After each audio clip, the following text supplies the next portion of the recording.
Pemirsa, tentunya masih bersama dengan kami dalam Berita Lampung. Bagi Anda yang baru saja bergabung, kami akan menyajikan kembali berita utama pada pagi hari ini.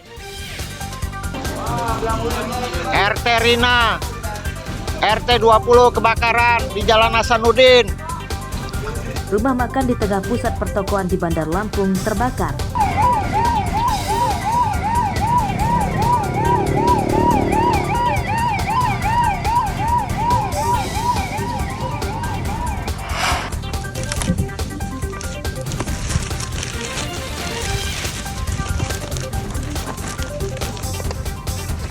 Belasan orang jaringan penyelundup benih lobster senilai puluhan miliar rupiah di Lampung Tengah ditangkap.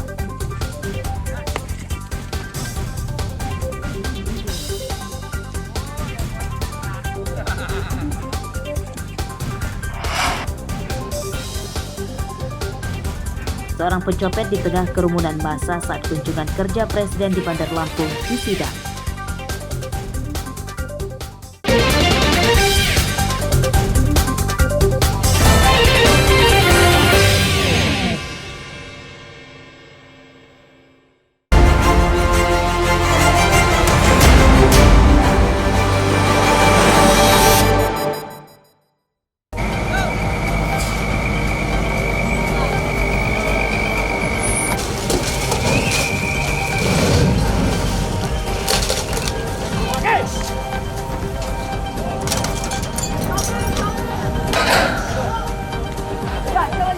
Kecelakaan beruntun yang melibatkan 4 mobil terjadi di Jalan Sumatera Lintas Timur, tepat di jalur keluar masuk gerbang tol Lambukibang, Desa Cahyo Randu, Kecamatan Pagar Dewa, Kabupaten Tulang Bawang Barat, Minggu sore.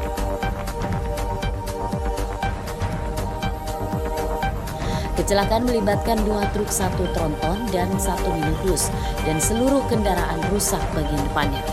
Kecelakaan diduga dipicu tronton mengalami remblong yang kemudian menabrak truk yang baru keluar dari gerbang tol.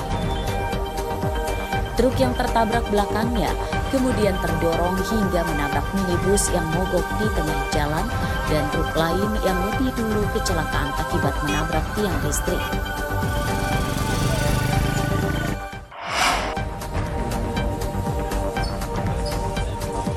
Kawanan preman jalanan yang menabrak pengendara motor di bypass Soekarno-Hatta, Sukaramai, Bandar Lampung dengan mobilnya ditangkap polisi Minggu siang. Tersangka bernama Kelvin Sanjaya, Raka Andika, dan Akmal, ketiganya warga Kedamaian, Bandar Lampung. Menurut polisi, kecelakaan tersebut terjadi pada akhir September lalu. Kasusnya bermula ketika mobil tersangka menabrak motor korban hingga terjatuh. Saat kejadian, bukannya menolong korban, tersangka malah menganiaya dan merampas ponsel korban lalu kabur.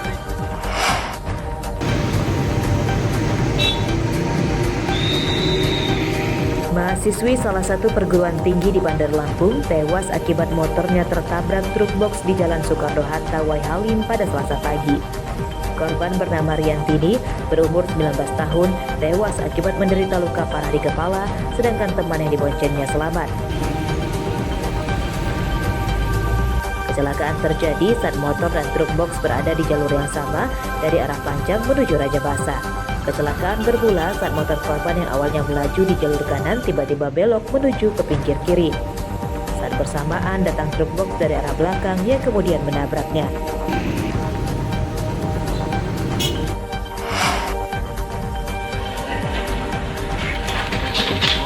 Kepemilikan senjata api ilegal di Lampung masih tinggi, diantaranya kasus yang dialami Firmansyah, pegawai honorer di Pemkab Mesuji, yang sengaja ditangkap karena senjata api ilegalnya miliknya tiba-tiba meletus dan mengenai temannya. Korban menderita luka tembak di kaki dan kemudian harus menjalani perawatan di rumah sakit. Peristiwa itu bermula dari masalah utang piutang tersangka dengan korban dan terjadi di rumah korban di Desa Wiralaga Mulia, Kecamatan Mesuji.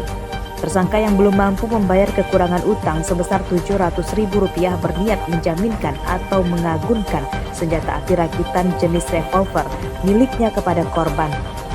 Nahas senjata api tersebut tiba-tiba malah meletus saat diserahkan ke korban.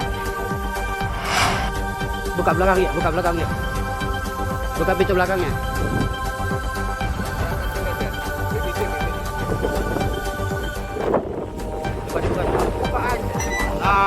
Penyelundupan ribuan ekor burung yang melalui pelabuhan penyeberangan Bakauheni Lampung Selatan digagalkan petugas pada Rabu dini hari.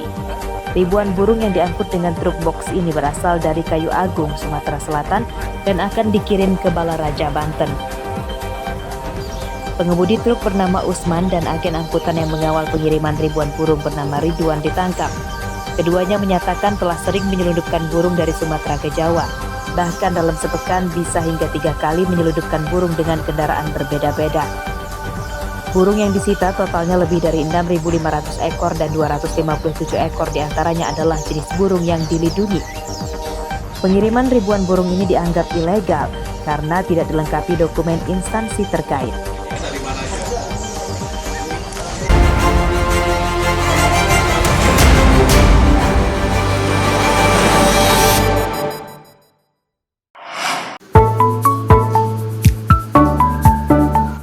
Kecintaannya pada kucing membuat Yani Dewi Susanti membentuk komunitas keluarga kucing Lampung atau K3L.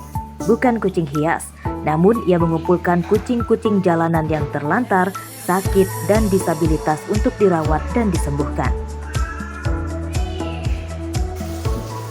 Sudah ada sekitar 150 kucing jalanan yang dirawat wanita 40 tahunan ini di rumahnya di Kelurahan Kemiling Permai, Kecamatan Kemiling, Bandar Lampung. Hampir setiap hari pula ia menerima kucing jalanan dari orang yang iba. Setiap hari Yani dibantu beberapa relawan memberi makan dan mengobati kucing yang sakit. Ia juga memanfaatkan media sosial untuk berbagi tips perawatan dan kampanye penggalangan dana. Selain itu juga bekerja sama dengan dokter hewan untuk proses pengobatan. Kalau tantangan yang paling besar untuk kucing, untuk kami sendiri yang merawat kucing-kucing di sini, masyarakat.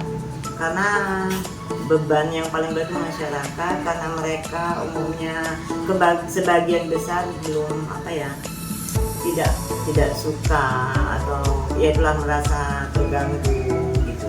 Jadi masyarakat yang menjadi beban paling besar.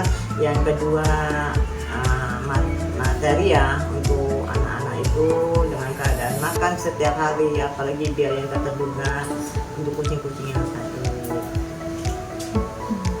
Ada program adopsi untuk kucing yang telah dirawat nggak? Alhamdulillah kalau untuk adopsi sudah berjalan sih sebenarnya gini. Untuk kucing yang dalam keadaan sakit terus sembuh sudah kita steril, kita siap lepas adopsi sih. Beberapa kucing yang terawat pernah memenangkan kontes kucing tingkat daerah hingga nasional. Komunitas ini berkomitmen akan terus memberikan perawatan bagi kucing-kucing yang membutuhkan bantuan. Andri Kurniawan melaporkan dari Bandar Lampung.